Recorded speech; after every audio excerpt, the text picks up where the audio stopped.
जय हिंद। एक बार फिर से स्वागत है आपका लॉ परिवार लॉयज बाय रोहित में। मैं एडवोकेट रोहित शर्मा आपका स्वागत करता हूँ आपके लॉ परिवार में। देखिए, जैसा कि हमने आपसे एक वादा किया था कि हम बहुत जल्दी आपके जो 3 क्रिमिनल एक्ट हैं, जैसे कि आपका BNS हुआ, BNSS हुआ और जो आपका एविडेंस है, तो उससे संबंधित हम आपकी MCQ क्लास स्टार्ट में कराएँगे, ठीक है। और उसके बाद देखिए, हो सकता है कि मंडे से हम आपका इसकी एक रेगुलर क्लास भी हम चलाएँ, जो आपकी या तो लाइव होगी या वीडियो आपको मिलती रहेगी, ठीक है ना। तो देखिए, उसके संबंध में जैसे मैंने आपके बोला था, हाँ कुछ लेट हुआ है, लेकिन हम आपके अपने वादे के मुताबिक एक BNS की मतलब आज से स्टार्ट करने वाले हैं, जो MCQ की सीरीज़ है। तो उसके लिए देखिए, जो आज से MCQ सीरीज़ स्टार्ट हो रही है, उसकी जो पहली क्लास है, चलो उसको स्टार्ट करते हैं, ठीक है। तो देखिए, तो जो फर्स्ट क्वेश्चन है वो है कि आपका कि भारतीय न्याय संहिता लागू होता है। तो देखिए, भारतीय न्याय संहिता ये पूछ रहा है कि भारतीय जो न्याय संहिता लागू होता है वो आपका कब लागू होता है। तो देखिए, जैसा कि आपको पता होगा कि आपका जो भारतीय न्याय संहिता है वो 1 जुलाई 2024 से लागू होता है, ठीक है। अभी देखिए, जिस वक्त हम आपको इसको पढ़ा रहे हैं, तो जब तक आपका ये लागू नहीं हुआ है, क्योंकि अभी आपका IPC ही लागू है, ठीक है। जैसे कि आप राजस्थान का वैकेंसी देने जाएंगे तो वहाँ पे आपका IPC पूछा जाएगा, ठीक है ना। तो देखिए, IPC में कहाँ परिभाषित था, तो IPC का जो आपने सेक्शन पढ़ा होगा, सेक्शन कौन सा 4,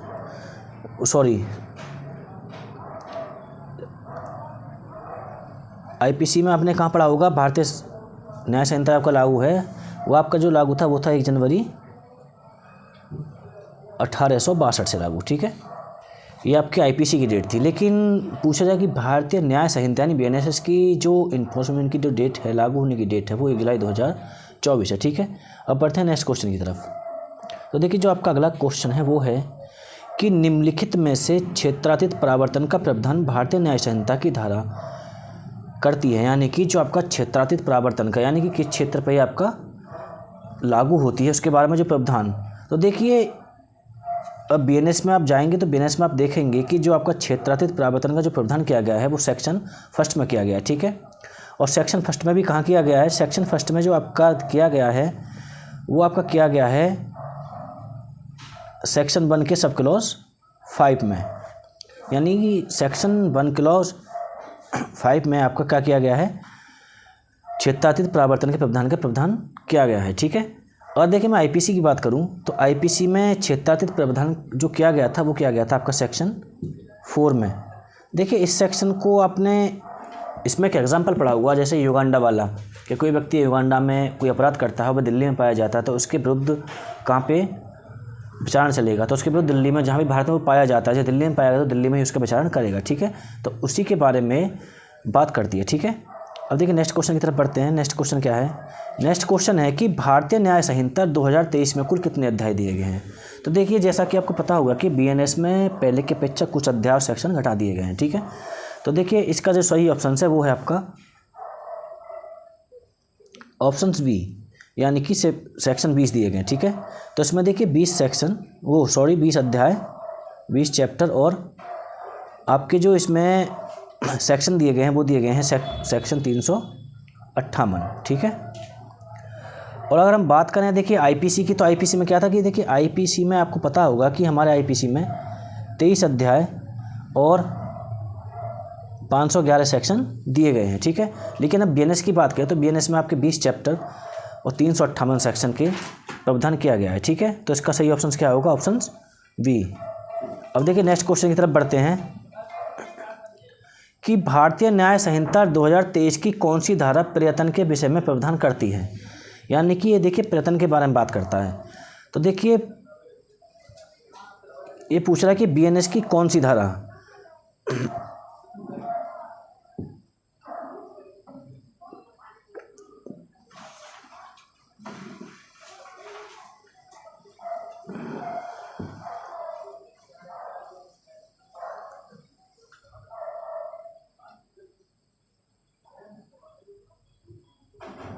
तो देखिए, BNS की कौन सी धारा पर्यटन के बारे में प्रदान करती है।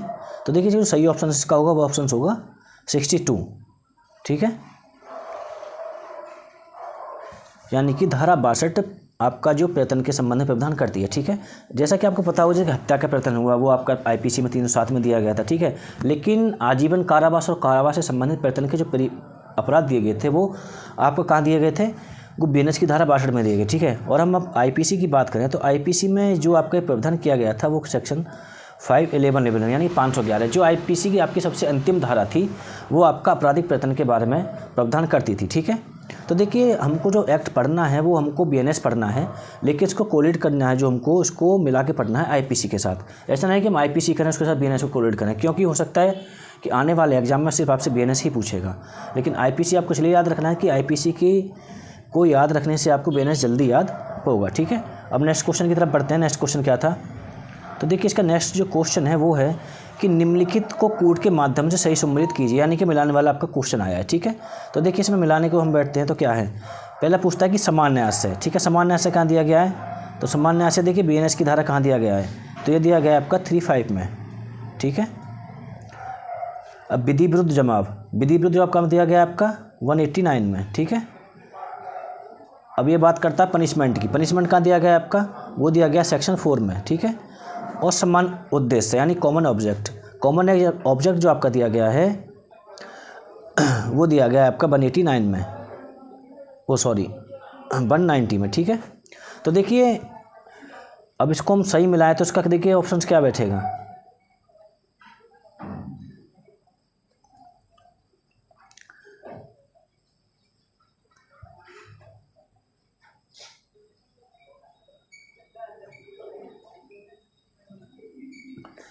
इसका जो सही ऑप्शन होगा बी, ठीक है। ऑप्शन कौन सही होगा इसका, बी, ठीक है। देखिए आपको पता होगा अगर हम बात करें जैसे अब ये आपका 35 में है, लेकिन ये आईपीसी में कहाँ दिया गया था, ये आईपीसी में आपका सेक्शन 34 में आपका कॉमन इंटेंशन की बात की गई है, ठीक है।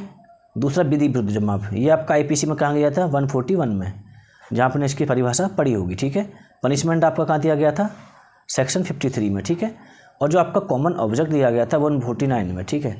अब देखिए यहाँ पे एक चीज़ और आती है, आपने जब सेक्शन 53 आईपीसी पढ़ा होगा तो वहाँ पे आपने जो दंड पढ़े होंगे वो कितने पढ़े होंगे, वो 4 प्रकार के दंड पढ़े होंगे आपने, ठीक है, सॉरी 5 प्रकार के, ठीक है। लेकिन देखिए जो आपका जो बीएनएस है, अब बीएनएस में आपका एक पनिशमेंट और बढ़ जाता है, वो कौन सा बढ़ जाता है, वो बढ़ जाता है आपका सामूहिक सेवा यानी कि सामुदायिक सेवा, ठीक है। जो सामुदायिक सेवा है वो आपका एक पनिशमेंट इसमें बढ़ा दिया गया है, ठीक है। अब बीएनएस में, अब देखिए बीएनएस में अगर मैं बात करूं तो आपके जो दंड दिए गए, पनिशमेंट दिए गए, वो दिए गए हैं 6, और आईपीसी की बात करूं तो आईपीसी में ये दंड थे आपके 5, ठीक है। जो 5 है वो आपका सेम है, ठीक है। आपका बस एक जो एक्स्ट्रा बढ़ गया है वो है आपको कौन सा, सामुदायिक सेवा, है ना। तो सामुदायिक सेवा में देखिए आपको कुछ भी हो सकता है, जैसे मान लीजिए आपसे पेड़ लगाने के लिए बोल सकते हैं, अस्पतालों में सफाई के लिए बोल सकते हैं, ऐसा कोई भी आपका दंड हो सकता है, ठीक है। तो इसका जो ऑप्शन था वो ऑप्शन कौन सा था, वो उसका ऑप्शन बी सही था, ठीक है। अब नेक्स्ट क्वेश्चन की तरफ बढ़ते हैं। नेक्स्ट क्वेश्चन क्या है कि भारतीय न्याय संहिता की धारा पुरुष को परिभाषित करती है, ठीक है। तो पुरुष को कौन सी धारा परिभाषित करती है, यानी कि ये पुरुष के बारे में पूछ रहा है। देखिए पुरुष को कौन सी धारा परिभाषित करती है, तो देखिए बीएनएस की धारा 219 यानी कि धारा 219 पुरुष को परिभाषित करती है, ठीक है। अब ये तो था देखिए बीएनएस का, ठीक है। अब इसी के साथ में अगर से पूछूं कि आईपीसी की कौन सी धारा पुरुष को परिभाषित करती है, तो आईपीसी की धारा 10, ठीक है। लेकिन वहाँ आप देखिए पढ़ेंगे तो वहाँ क्या था, स्त्री पुरुष दोनों थे, ठीक है। स्त्री पुरुष की दोनों की बात ये करती है आईपीसी की धारा, ठीक है। तो बीएनएस की धारा 219 आपके पुरुष शब्द को परिभाषित करती है, और आईपीसी की धारा 10 में ही भी पुरुष का प्रावधान किया गया था, ठीक है। अब नेक्स्ट क्वेश्चन की तरफ बढ़ते हैं। आपका नेक्स्ट क्वेश्चन है कि न्यायालय शब्द को भारतीय न्याय संहिता की धारा में परिभाषित किया गया है, ठीक है। यानी कि ये पूछ रहा है कि भारतीय न्यायालय शब्द को यानी कोर्ट आपका बीएनएस में कहाँ परिभाषित किया गया है, ठीक है। तो देखिए इसका सही ऑप्शन होगा ऑप्शन बी यानी 25 में आपका कोर्ट को प्रावधान किया गया है, ठीक है। अब देखिए आईपीसी में कोर्ट कहाँ गया था, आईपीसी में कोर्ट आपने पढ़ा होगा कि आईपीसी में कोर्ट आपका दिया गया था सेक्शन 20 में, ठीक है। यानी कि सेक्शन 19 में आपका न्यायाधीश दिया गया था, और सेक्शन 20 में आपका कोर्ट के बारे में प्रावधान किया गया था, ठीक है। लेकिन बीएनएस की पूछा जाता है तो बीएनएस में आपको कहाँ दिया गया है, ये 25 में, ठीक है। यानी बीएनएस की सेक्शन 25 यानी सेक्शन 2 सब क्लॉज 5 में आपके कोर्ट के बारे में प्रावधान किया गया है, ठीक है। क्वेश्चन 8 है कि भारतीय न्याय संहिता की कौन सी धारा भारत को परिभाषित करती है। ठीक है, तो देखिए ये पूछ रहा भारत के बारे में। तो देखिए आपको पता होना चाहिए कि जो BNS है, ठीक है, यानी कि जो आपका BNS है उसमें से भारत जो शब्द की परिभाषा थी उसको क्या कर दिया, रिपील कर दिया गया। ठीक है, यानी कि रिपील, यानी कि इसका आंसर जो होगा सही ऑप्शन होगा कोई नहीं। ठीक है, यानी कि BNS में से आपके भारत शब्द को रिपील कर दिया गया। ठीक है, अगर यही बात हम IPC की करें तो IPC में भारत शब्द को जो परिभाषित किया गया था वो कहाँ परिभाषित किया गया था, वो सेक्शन 18 में। ठीक है ना, यानी कि सेक्शन 18 में भारत शब्द को परिभाषित किया गया था। लेकिन BNS की बात करें तो BNS में से भारत शब्द को जो इंडिया शब्द था उसको रिपील कर दिया गया है। ठीक है, अब देखिए नेक्स्ट क्वेश्चन। नेक्स्ट जो क्वेश्चन पूछ रहा है वो पूछ रहा है उभयलिंगी यानी कि ट्रांसजेंडर को भारतीय न्याय संहिता की कौन सी धारा परिभाषित करती है। ठीक है, यानी कि देखिए आपने IPC में शब्द पढ़ा होगा कौन सा,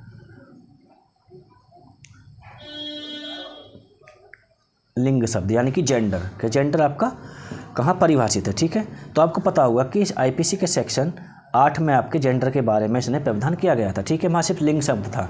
ठीक है, अब लेकिन यहाँ जो पूछ रहा है कि ये उभयलिंगी यानी ट्रांसजेंडर, तो आपको देखिए इतना पता होना चाहिए कि जो BNS का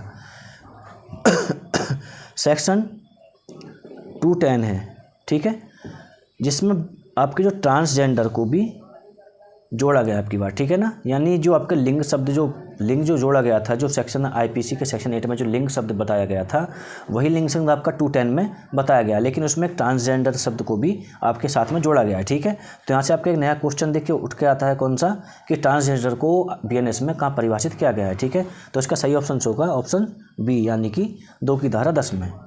ठीक है, अब देखिए नेक्स्ट क्वेश्चन है कि निम्नलिखित में से कौन लोक सेवक नहीं है। ठीक है, तो देखिए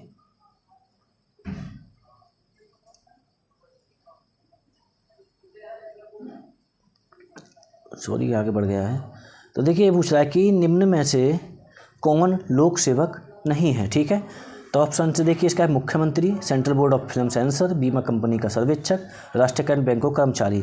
तो देखिए ऐसा क्वेश्चन आपने जब IPC पढ़े होंगे तो आपने भी सब क्वेश्चन सॉल्व किए होंगे, तो ऐसा क्वेश्चन पढ़ा होगा। ठीक है, तो इसका जो सही आंसर होगा आंसर होगा आपका ऑप्शन C, यानी बीमा कंपनी का जो बीमा सर्वेक्षक होता है वो कोई लोक सेवक नहीं है। ठीक है, और लोक सेवक होते कौन है, देखिए लोक सेवक वो होते हैं जो सरकार से तनख्वाह लेते हैं। ठीक है, मुख्यमंत्री की बात करूँ तो देखिए मुख्यमंत्री के बारे में आपने केस पढ़ा होगा, ललिता कुमारी तमिलनाडु राज्य, जिसमें बताया गया था कि जो मुख्यमंत्री या जो विधायक या मंत्री होते हैं वो भी लोक सेवक माने जाएंगे क्योंकि वे सरकार से एक तनख्वाह लेते हैं। ठीक है, तो देखिए नेक्स्ट क्वेश्चन की तरफ बढ़ते हैं। नेक्स्ट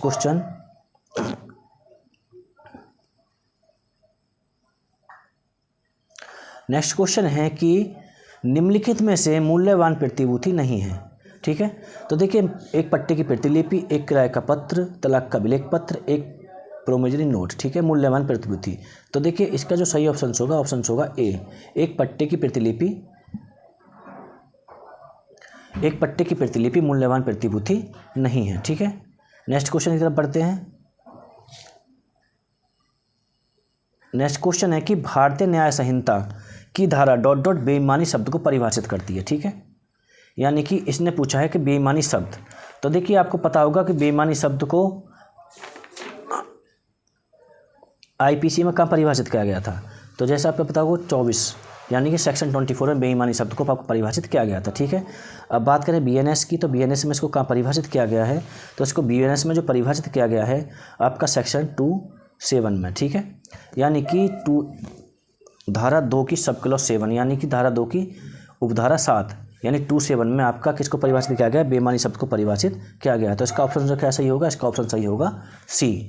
ठीक है, और देखिए नेक्स्ट क्वेश्चन है कि भारतीय न्याय संहिता की किस धारा में कार्य शब्द को परिभाषित किया गया है। ये पूछा वर्क शब्द, आपने पढ़ा होगा कि देखिए IPC में, यहाँ पे थोड़ा मैं IPC आपको डिस्कस करता हूँ। IPC का सेक्शन जो 33 था, ठीक है, वो आपका कार्य या लोप दोनों को बताता था, दोनों चीज़ों को परिभाषित करता था। ठीक है, लेकिन जब आप इसको पढ़ेंगे तो यहाँ पे देखिए लोप को अलग परिभाषित किया गया है और आपका कार्य को अलग परिभाषित किया गया है। ठीक है, तो वर्क शब्द को BNS में क्या परिभाषित किया गया है, तो देखिए वर्क शब्द को BNS में जो परिभाषित किया गया है वो सेक्शन 2 के सब क्लॉज 1 में, यानी कि इसका ऑप्शन जो C सही होगा। ठीक है, IPC में कहाँ गया इसका प्रावधान किया गया था सेक्शन 33 यानी कि धारा 33 में उसका प्रावधान किया गया था। और जो आपका जो प्रावधान किया गया है सेक्शन BNS में, तो वो सेक्शन 2 के सब क्लॉज 1 में आपका क्या परिभाषित किया गया, वर्क यानी कार्य शब्द को परिभाषित किया गया है। ठीक है, नेक्स्ट क्वेश्चन की तरफ चलते हैं। तो देखिए नेक्स्ट क्वेश्चन था कि निम्नलिखित को कूट के माध्यम से सम्मिलित कीजिए। ठीक है, यानी कि हमको उसका मिलान करना है। ठीक है, अब मिलान क्या करना है कि देखिए पहले शब्द है कि कूटकरण। कूटकरण को कहाँ परिभाषित किया गया है, देखिए कूटकरण को परिभाषित किया गया है 2 के सब क्लॉज 4 में। ठीक है, यानी मूल्यवान प्रतिभूति। मूल्यवान प्रतिभूति को कहाँ परिभाषित किया गया है, मूल्यवान प्रतिभूति को परिभाषित किया गया आपका सब क्लॉज 31 में। ठीक है, दस्तावेज को सब क्लॉज 8 में, लोभ को परिभाषित किया है सब क्लॉज 25 में। ठीक है, अब इसको देखिए मिला लीजिए। कूटकरण कहाँ किया गया आपका 2-4 में। ठीक है, मूल्यवान प्रतिभूति 231 में। ठीक है, तो देखिए इसका सही ऑप्शन क्या होगा, तो इसका देखिए जो सही ऑप्शन होगा, पहले का कौन सा हो गया, तीसरा, दूसरे का कौन सा हो गया, पहला। ठीक है, और सी का आपका सही हो गया चौथा। ठीक है, तो इसका जो सही ऑप्शन कौन सा होगा, इसका सही ऑप्शन जो होगा आपका ऑप्शन होगा इसका सही ऑप्शन सी। ठीक है, अब देखिए यहाँ थोड़ा IPC हम डिस्कस कर लेते हैं। तो देखिए जैसा कि मैंने आपको बता दिया होगा कि कूटकरण का परिभाषित किया गया है BNS में। कूटकरण परिभाषित किया गया आपका कहाँ पे, सेक्शन 2 के सब क्लॉज 4 में। मूल्यवान प्रतिभूति सेक्शन 2 के सब क्लॉज 31 में। दस्तावेज यानी डॉक्यूमेंट्स आपको जो परिभाषित किया गया है वो सेक्शन 2 के सब क्लॉज 8 में। और लोभ आपका जो परिभाषित किया गया है वो सेक्शन 2 के सब क्लॉज 25 में। ठीक है, अब देखिए अभी मैंने आपको जो वर्क बताया था कि पहले क्या था कि सेक्शन 33 में ही आपका लोभ और कार्य दोनों को परिभाषित किया गया था। ठीक है, लेकिन यहाँ वर्क को अलग परिभाषित किया गया है और कार्य को अलग परिभाषित यहाँ पे किया गया है। ठीक है, 2-1 में आपका कार्य हो गया और आपका 225 में आपका लोभ हो गया। ठीक है, अब देखिए अब कूटकरण को IPC में कहाँ परिभाषित किया गया था। ठीक है, तो देखिए IPC में कूटकरण को जो परिभाषित किया गया था वो किया गया था सेक्शन 28 में। ठीक है, और आपका मूल्यवान प्रतिभूति को जो परिभाषित किया गया था वो किया गया था सेक्शन 30 में। और जो दस्तावेज को परिभाषित किया गया था वो 29 में। और लोभ को जो परिभाषित किया था सेक्शन 33 में। ठीक है, तो ये आपके IPC सेक्शन थे और ये आपके BNS के सेक्शन थे। ठीक है, दोनों को आप मिला के पढ़ सकते हैं। ठीक है, अब चलते हैं नेक्स्ट क्वेश्चन की तरफ। नेक्स्ट क्वेश्चन है आपका कि भारतीय न्याय संहिता की किस धारा के अंतर्गत सामान्य आश्रय का प्रावधान सन्निहित है। यानी कि ये पूछ रहा है कि BNS में सामान्य आश्रय को किस धारा में परिभाषित किया गया है। ठीक है, तो देखिए आपको पता होगा IPC के सेक्शन 34 में आपका क्या दिया गया था, सामान्य आश्रय को परिभाषित किया गया था। ठीक है, लेकिन ये पूछ रहा है कि BNS की किस धारा में किया गया। तो देखिए BNS की जो धारा है वो है सेक्शन 3 का सब क्लॉज 5, जहाँ पे आपका कॉमन इंटेंशन को परिभाषित किया गया है। ठीक है, यानी कि इसका जो ऑप्शन सही होगा वो होगा ऑप्शन सी, यानी कि सामान्य आश्रय यानी कॉमन इंटेंशन को परिभाषित किया है BNS की धारा 3 के सब क्लॉज 5 में। लेकिन IPC में इसको कहाँ परिभाषित किया गया था, इसको IPC में परिभाषित किया गया था IPC के सेक्शन 34 में। ठीक है, नेक्स्ट क्वेश्चन की तरफ पढ़ते हैं। नेक्स्ट क्वेश्चन है कि भारतीय न्याय संहिता में कौन सा प्रावधान संयुक्त दायित्व से संबंधित है। ठीक है, तो देखिए 35 सामान्य आश्रय की बात करता है। ठीक है, सेक्शन 190 आपका सामान्य उद्देश्य की बात करता है। ठीक है, कॉमन ऑब्जेक्ट की बात करता है ये। और सेक्शन 36 जो आपने IPC का सेक्शन 35 पढ़ा होगा, जब सभी लोग मिलकर एक समान कार्य करते हैं। ठीक है, ये भी सामान्य आश्रय के बारे में प्रावधान करता है। ठीक है, यानी कि इसका जो ऑप्शन सही होगा वो ऑप्शन सही होगा ऑप्शन डी, यानी कि सभी सेक्शन 3 का सब क्लॉज 5, सेक्शन 190 या सेक्शन 36 सभी संयुक्त दायित्व से संबंधित हैं। ठीक है, यानी कि अगर मैं IPC की बात करूं तो आपका जो यहाँ पे सेक्शन 35 सामान्य आश्रय वो धारा 34 में दिया गया था। और जो 190 आपका कॉमन ऑब्जेक्ट है वो आपका 149 में दिया गया था। ठीक है, और ये आपका जो 7 धारा 36 है वो दी गई थी आपका सेक्शन 35 IPC में। ठीक है, इन्हीं सेक्शनों को यहाँ पूछा गया कि ये सभी संयुक्त दायित्व से संबंधित हैं कि नहीं है, तो ये सभी सेक्शन संयुक्त दायित्व से संबंधित हैं। ठीक है, इसका जो सही ऑप्शन होगा डी। नेक्स्ट क्वेश्चन है कि भारतीय न्याय संहिता की कौन सी धारा चल संपत्ति को परिभाषित करती है, यानी कि मूवेबल प्रॉपर्टी के बारे में पूछ रहा है। ठीक है, तो आईपीसी में देखिए कहाँ की गया था, आईपीसी में मूवेबल प्रॉपर्टी कहाँ दी गई थी, सेक्शन 22 में दी गई थी। ठीक है, अब मैं बात करूँ बीएनएस की, तो बीएनएस में इसको कहाँ परिभाषित किया गया है, तो देखिए मूवेबल प्रॉपर्टी को जो बीएनएस में परिभाषित किया गया है वो सेक्शन 2 के सब क्लॉज 21 में इसको परिभाषित किया गया है। ठीक है, यानी कि एक नंबर पहले से पीछे घट गया लेकिन वो सब क्लॉज में है। ठीक है, यानी कि बीएनएस के सेक्शन 2 के सब क्लॉज 21 में मूवेबल प्रॉपर्टी यानी चल संपत्ति को परिभाषित किया गया है और आईपीसी में इसको सेक्शन 22 में परिभाषित किया गया था। ठीक है, तो जो इसका सही ऑप्शन होगा वो option B. Next question, Virendra Kumar Ghosh बनाम एम्परर भारतीय न्याय संहिता किस धारा से संबंधित है। जैसा कि आपको पता होगा, बहुत दिन से आप आईपीसी पढ़ते आ रहे हैं, तो आईपीसी में इसको पढ़ते थे कि आईपीसी में ये सेक्शन 34 आपका जो सामान्य आशय का कॉमन इंटेंशन था उससे ये संबंधित था। ठीक है, अब ये पूछता है बीएनएस यानी भारतीय न्याय संहिता की किस धारा से संबंधित है, तो मैंने आपको बताया था कि बीएनएस के सेक्शन 3 में आपका सामान्य आशय कॉमन इंटेंशन को परिभाषित किया गया है। तो ठीक है, तो इसका सही ऑप्शन क्या होगा, ऑप्शन होगा बी। ठीक है, अब नेक्स्ट क्वेश्चन, भारतीय न्याय संहिता की धारा 3(5) को लागू होने के लिए निम्न में से क्या आवश्यक तथ्य नहीं है। यानी कि ये पूछ रहा है कि जो आपका कॉमन इंटेंशन है यानी कि जो सामान्य आशय है उसको लागू होने के लिए क्या क्या मतलब वो क्या क्या शर्तें होनी चाहिए। ठीक है, जैसे आपने उसका एसेंशियल एलिमेंट्स पढ़े होंगे, तो जिसमें दो से अधिक व्यक्ति होने चाहिए। ठीक है ना, यानी एक से अधिक व्यक्ति होने चाहिए, उनका समान आशय हो, कार्य अग्रसर में किया गया हो। सही है ना, तो इस चीज़ें बताया गया था। तो उसके लिए सामान्य आशय ये भी सही है इसका, अपराधों का आयत करना ये भी ठीक है, अभियुक्तों की संख्या 5 हो तो ये क्या है इसका गलत है। ठीक है, अपराध सामान्य के अग्रसर में हो तो ये भी सही है। ठीक है, तो यानी कि जो सामान्य आशय कॉमन इंटेंशन को लागू होने के लिए जो आवश्यक तथ्य नहीं है, कौन सा नहीं है, वो अभियुक्तों की संख्या 5 हो। ये किससे संबंधित है, ये आपका ये कॉमन ऑब्जेक्ट से संबंधित है। ठीक है ना, यानी कि कॉमन ऑब्जेक्ट से आपका ये संबंधित है। जब अभियुक्तों की संख्या 5 होगी तो वो क्या होगा, कॉमन ऑब्जेक्ट में परिवर्तित हो जाएगा। ठीक है, यानी कि आईपीसी का सेक्शन 149 कॉमन ऑब्जेक्ट के बारे में बात करता है। ठीक है, और बीएनएस का जो सेक्शन है आपका 190, ठीक है, ये कॉमन ऑब्जेक्ट के बारे में आपका प्रावधान करता है। ठीक है, तो इसका ऑप्शन से क्या होगा, सही ऑप्शन होगा सी। नेक्स्ट क्वेश्चन, भारतीय न्याय संहिता की धारा ... सद्भाव को परिभाषित करती है, यानी गुड फेथ पूछ रहा है। ये गुड फेथ आपका कहाँ दिया गया है। ठीक है, तो देखिए गुड फेथ आपका जो दिया गया है, अगर मैं पहले आईपीसी की बात करूँ आपसे, तो आईपीसी में इसको कहाँ परिभाषित किया गया था, ये तो आपको पता होगा।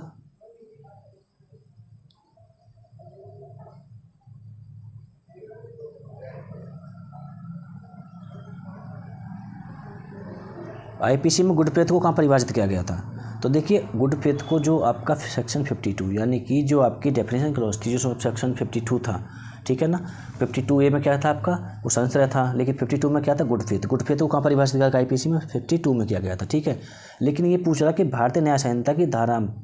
सद्भाव को परिभाषित करती है, यानी गुड फेथ को बीएनएस में आपका कहाँ परिभाषित किया गया है। तो देखिए बीएनएस का जो सब क्लॉज जो सेक्शन आपका 2 है, उसका जब सब क्लॉज आप 11 पढ़ेंगे तो वहाँ पे आपको गुड फेथ को परिभाषित किया गया है, यानी ऑप्शन सी। यानी कि ऑप्शन सी जो उसका है वो सही आंसर है, क्योंकि बीएनएस की धारा 2 के उपधारा 11 यानी सेक्शन 2 के सब क्लॉज 11 में आपका गुड फेथ शब्द को परिभाषित किया गया है और आईपीसी की धारा 52 में आपको परिभाषित किया गया है। ठीक है, तो देखिए आपको आईपीसी के अगर सेक्शन याद हैं तो उसके साथ आप अच्छी तरह से बीएनएस को पढ़ सकते हैं। ठीक है, या फिर आपको आईपीसी बिल्कुल भी याद ना हो तो बीएनएस आपके लिए नया होगा तो उसको आप अच्छी तरह से याद करेंगे। अगर आपको थोड़ा थोड़ा आईपीसी याद है तो आपको बहुत ज़्यादा कन्फ्यूजन हो जाएगा। क्यों, क्योंकि देखिए जब आप इसको पढ़ेंगे तो कोलेट मतलब आपको इसको मिलाने में, कोलेट करने में आपको बहुत ज़्यादा आसानी होगी। ठीक है, और एक और बात है कि अगर आपको इसकी PDF चाहते हैं तो हमारे डिस्क्रिप्शन में जाके दिए गए नंबर पर आप व्हाट्सअप करके ले सकते हैं। ठीक है ना, नीचे डिस्क्रिप्शन में इसका आपको नंबर मिलेगा, हमारा व्हाट्सअप नंबर है, उस नंबर पर मैसेज कर सकते हैं तो आपको ये वाली जो PDF है आपको मिल जाएगी। ठीक है, तो देखिए अब नेक्स्ट वीडियो में और आपको नए नए MCQ बीएनएस के लेके आपको उपस्थित होंगे। ठीक है, और कोशिश करेंगे कि आपका 6 से 7 वीडियो में आपका पूरा बीएनएस हम खत्म कर दें, जिसके बाद फिर हम आपका BNSS जो आपकी नागरिक सुरक्षा संहिता है, फिर उसके बाद एविडेंस, उनकी भी हम MCQ सीरीज चालू करने वाले हैं। ठीक है, तो वीडियो आपको पसंद आई तो वीडियो को शेयर करिए, लाइक करिए, कमेंट करिए और चैनल को सब्सक्राइब करिए। जय हिंद।